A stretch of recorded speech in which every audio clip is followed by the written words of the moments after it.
She's amazing. She's incredible. She's awesome. We wouldn't probably be here today without her. Somebody at our table said the whole reason they were here is because Darlisa told her to be here. Yes. So here's a little bit about Darlisa Diltz. She's a master millennial. I gotta figure out what that is. That's pretty awesome. I'm too old. Ecosystem builder, speaker, innovator, and influential business strategist. She's best known in the community for her ecosystematic approach. That's a new term. Wow. To strategic planning, business, development strategies, and professional empowerment. Darlisa has blazed the trail of entrepreneurship with passion and force. Very true. Educated with a bachelor's in marketing management, an MBA, and a master's of science and information and technology, she has used her knowledge to educate, empower, and encourage the lives of many individuals looking to make entrepreneurship a reality. Darlisa has worked in the capacity of economic development, community revitalization, and program development for the underserviced and underserved for over a decade, and has helped over 700 aspiring and seasoned business owners perfect their passion as an entrepreneur to determine if entrepreneurship was a right fit for them. She's owned several successful business endeavors, to include a consulting firm, a youth entrepreneurs program, and currently the North Texas Entrepreneur Education and Training Center. As a measure of her heart and dedication to entrepreneurship, in August of 2018, she opened and independently funded the first African-American-owned business resource center in the DFW Metroplex. As a privately funded organization, her center works to ensure that individuals from all levels have access to the tools, resources, and training needed to sustain in business. Darlisa loves to provide levels of access to individuals representing the underserved, underserviced, and micro-enterprise entities. It's her personal goal to be a conduit for change for the continued growth and development of the entrepreneur ecosystem in Northeast Tarrant County. Let's give a nice, warm welcome for Darlisa Diltz.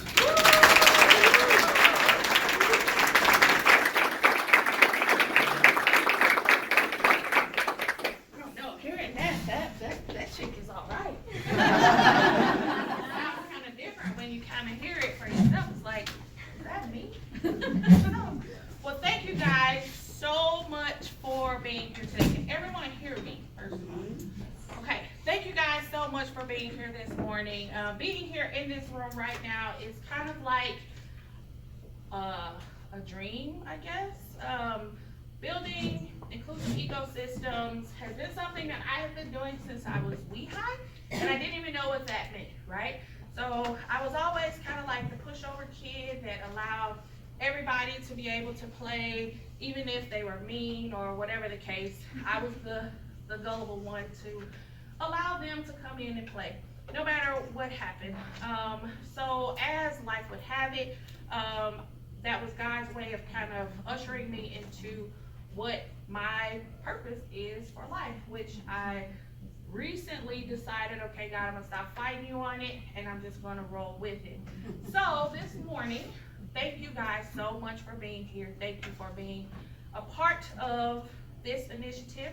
I'll talk a little bit more about our center later, but first I want to talk about building an inclusive ecosystem and what that looks like. So if you could, for a moment, we're going to put our imaginatory hats on and we're going to go to a couple different places, okay?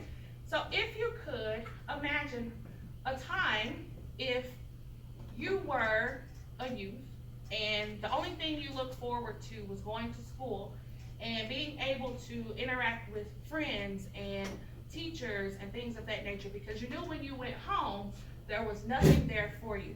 Either you were babysitting, or the refrigerator was empty, or your house was simply in shambles. Or imagine being in a relationship for years and you were a homemaker, be it male or female, and you put all of your efforts and your energy into homemaking. So you either made a mean casserole, or you could fix the sink like nobody's business, or you were just good at watching the kids, getting them ready for bed, and starting over again. And then one day, that relationship was over. And you find yourself in a situation where now you have to provide for yourself, but the only thing you know is how to make that mean casserole, or the only thing you know is how to fix that flat tire at the drop of a hat. Or let's just be real candid about it. Think about if you were wrongfully convicted of a crime and you had to serve time. And at the end of that sentence, when they found out that you were, in fact, innocent, however, when the time is up, you still have to go into a system that sees you now as a felon, whether you were wrongfully convicted or not. But the world says, go out here, get a job, make a good case for yourself, become a good person. How? When now you have this scar on your record. Or your 18th birthday is approaching, and the only thing you have to look forward to is being put into the world, because you are a foster child, and everything you've known has been systematic. But they're telling you now, it is time for you to be an adult. It is time for you to go out here and make a living for yourself, and you are going to find a job, and you are going to do well. But you don't know how to interact with people, right? Because everything that you've done has been negative. People have told you that you're not going to make it. People have told you that there is no answer for your problem. They've given you medicine or what have you. But you are supposed to wake up on your 18th birthday and one day and say, guess what? I'm an adult. So I'm going to go get a job, I'm going to start a family, and I'm going to take it from there. Imagine that as yourself. Imagine being an individual, and you had everything you could have had asked for. Family, friends, relatives, but all of them believed one system. But you were that dove. You were that grain of salt in a pot of sugar. And you were told to rely on your friends and family for help and support. Or maybe you were from the military and you moved various places. And as an adult, you found yourself in a space where you didn't have any family and friends, but you wanted to start over. And so, as the world of entrepreneurship tells us, rely on your close friends and family and your network and your inner circle. Imagine with me if any of those situations were us. Because guess what? Believe it or not, many of the people that we service, that is them. That is the reality. But we, as a community, as a culture, we tell them, you're not fit for entrepreneurship because you don't have the right credit score. You're not fit for entrepreneurship because you don't have enough money. You're not fit for entrepreneurship because you don't have enough skin in the game. What does skin in the game really look like? If I am a budding entrepreneur and every single day I'm drawing, I'm writing, I am baking, I am fixing tires, and I'm doing this on a consistent basis, who's to tell me I'm not a budding entrepreneur? Who's to tell me that I'm not going to have a business that's going to succeed, right? Now, come out of that imagination really quickly. Hearing those stories, how does that make us feel? It's a harsh pill to swallow, right? However, that's the world that we live in. We go to several meetings, we go to several events, and they're awesome. I kid you not, they are amazing. But are we really painting an inclusive picture, or are we just painting a picture? So my purpose today for having you guys here, for having this conversation, is to begin to think about that as we are working within our organizations, as we are having these conversations. I want you to think back to that little boy or that little girl who's turning 18 and they're being told they have to get a life. What life? They're used to the system. So if there's no system in place to help them, guess what they're going to go back to? A system, right? So, what is an ecosystem? And thank you, Cameron, so much for taking it to the biology road. I learned for fun, and it's really sad. I always tell people that is my hobby. That is what I do for fun. I learn stuff, right? But the reason I do that is because I was a product of an environment where my mother was 15 years old when she had a baby. My sister was 16 years old when she had a baby. And guess what I was supposed to do? Have a baby. But by the grace of God, and because he knew that today I would be standing here, excuse me, that didn't happen. Ecosystems are exactly what Cameron said. When you think about the term ecosystem as it relates to science, that kind of thing, if you put your thinking caps on and think about what you learned when we were coloring and we're creating the little charts and graphs, it's broken out to all these different categories. You have the producers, you have the consumers, you have primary, and you have secondary, right? But guess what? Without an ecosystem, nothing would survive. And in an ecosystem, you find that when there is a lack in some area, another area picks up to make sure that those areas continue to thrive. And so that's exactly what we need to have in an entrepreneurial ecosystem. We understand that some will be top producers. We have to have consumers, because guess what? With no consumers, we have no businesses. And we have to understand that you have the primary and the secondary. You're going to have those businesses or those organizations that are going to rise to the top and that are going to carry the mission forward and are going to be the forerunners. But you also have those secondary businesses that are out here fighting on a day-to-day, not to just provide a product or service, but they are fighting to live. They are fighting to be. They are fighting to exist, right? So that's what we want to talk about this morning. And I am so grateful to all of my partners that agreed to be presenters for this morning, because you're going to hear some awesome information. We're going to talk about social enterprise. How many are familiar with what social enterprise is? Awesome. So not every hand went up, so that's amazing. We're going to talk about some programming efforts that have been taking place or are forthcoming. We're going to talk about the 1 million cups. We're going to hear some really good things to help us start shaping and reshaping and shaping again these conversations. And later, you're going to have an opportunity to dig in as well and put that input, because the ultimate goal and the takeaway for today is action, okay? We hear it, we see it, we talk about it, we say we understand it, but are we doing it? And that's what we want to come away with today.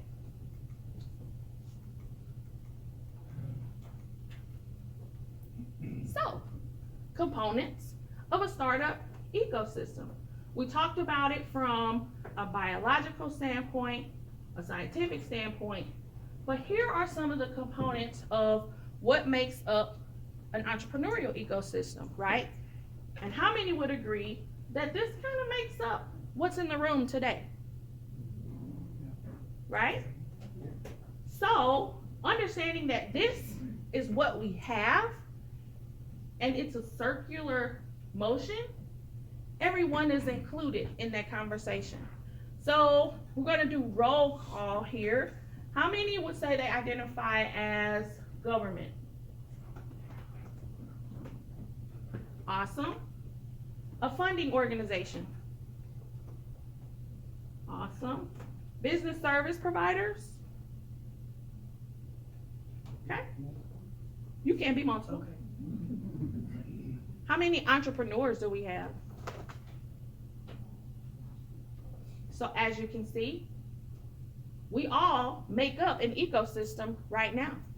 Okay. So what are the gaps? So I was very fortunate, thank you to the Center for Transforming Lives, Charletra, and her efforts. Next Street did an assessment of the Dallas market, and they provided me with the information as we continue to have the conversations for Tarrant County, and kind of looked at them and tried to decide, okay, yeah, that's a gap in Tarrant County too. Yeah, that's a gap too. Oh, yeah, right. That's a gap. So what are those gaps?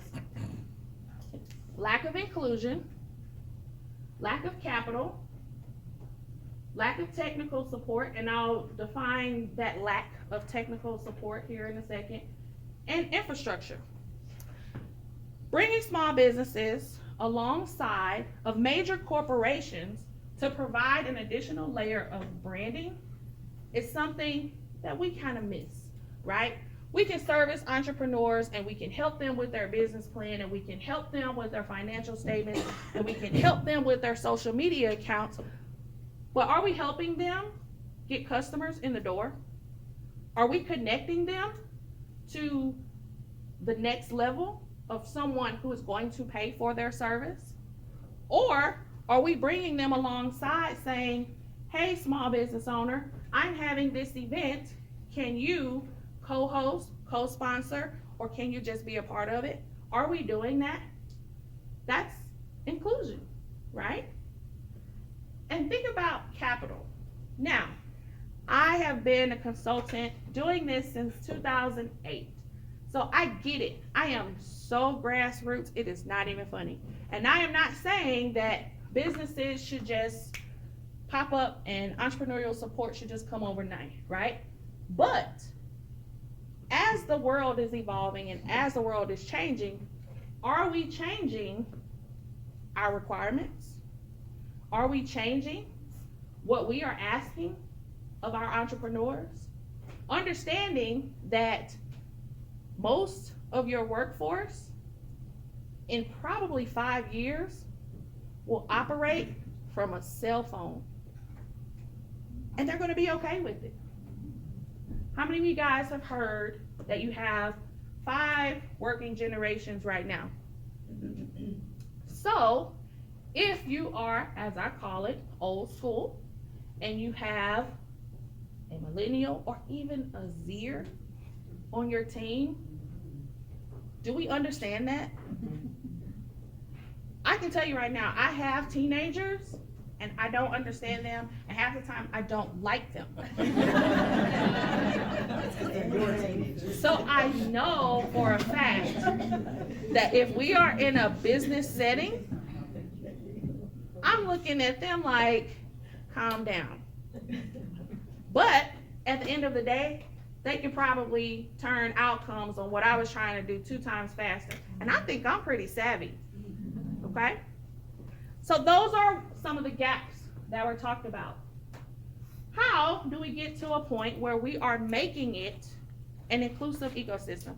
And I'm rushing through this because it's only 15 minutes. The goal, again, is to have the conversation started so that we can further the conversations later.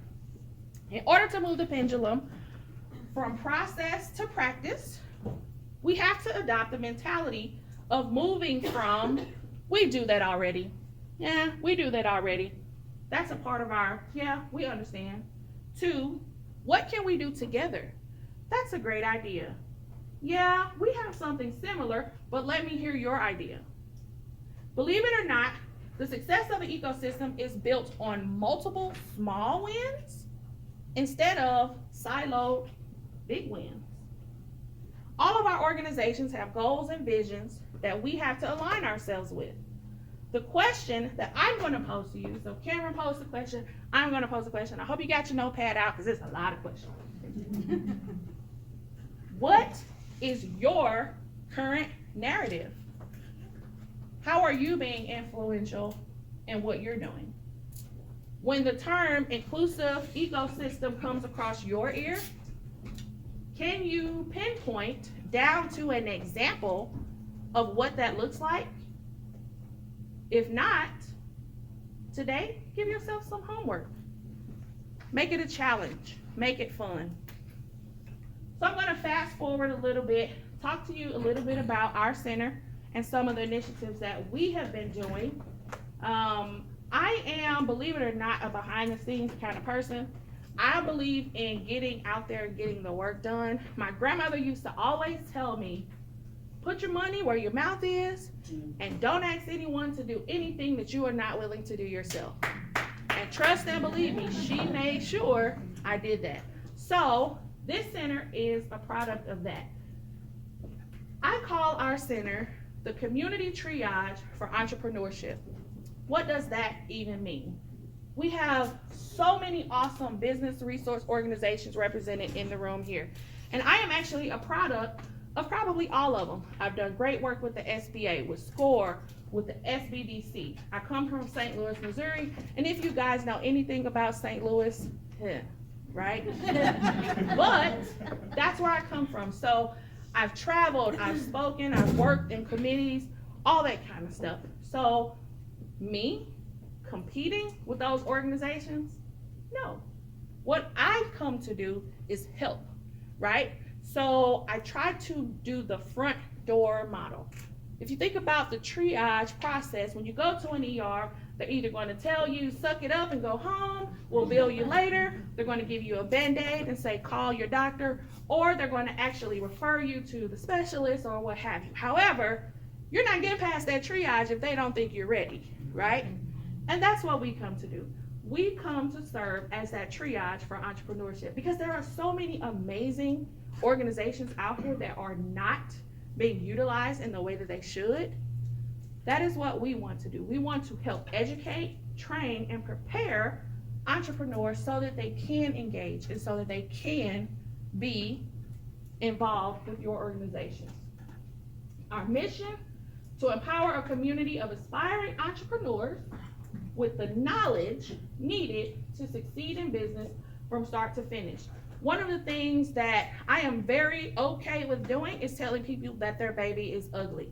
And if you are a business service organization, you get that because everybody feels like their baby is pretty. And in their own way, it is. However, they may need to put a hair bow, they may need to, comb their hair a certain kind of way. And I don't mind doing that because that's important. But what I don't say to people is kill your baby.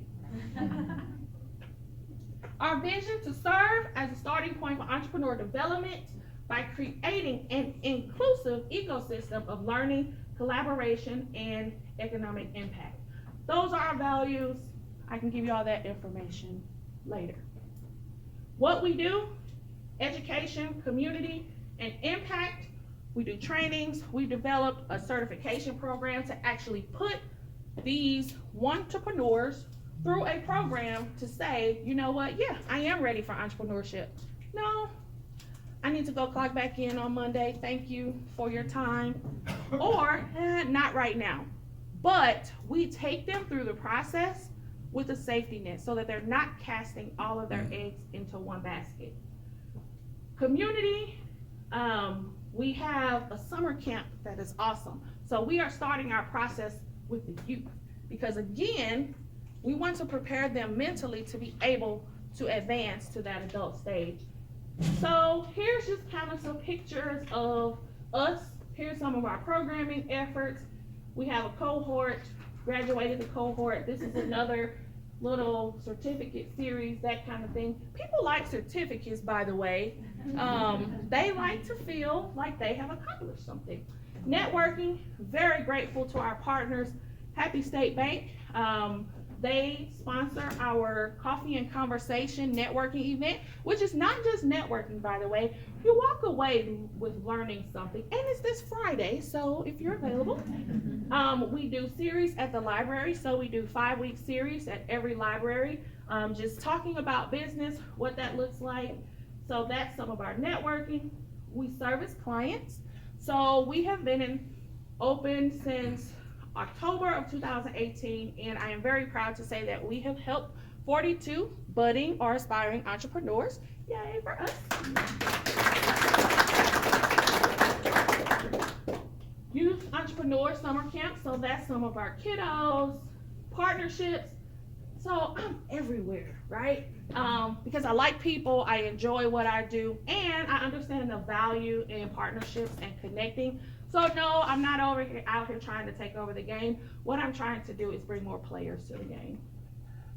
This is near and dear to my heart. You guys are the first to see it. We are in the process of opening a new space. It's going to be 3,000 square feet of training and conference, flexible workspace, because We are about building these environments. We are about having these organizations and these places where people can come, no matter who they are, what they are, and they can be. And they can learn from each other, and they can connect. And there's nothing like that in Northeast Tarrant County. Just saying.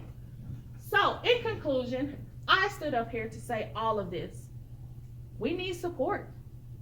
Would anybody in the room agree that they need support with what they do? Absolutely. The entrepreneur community needs your support. Tarrant County Entrepreneurial Ecosystem needs your support.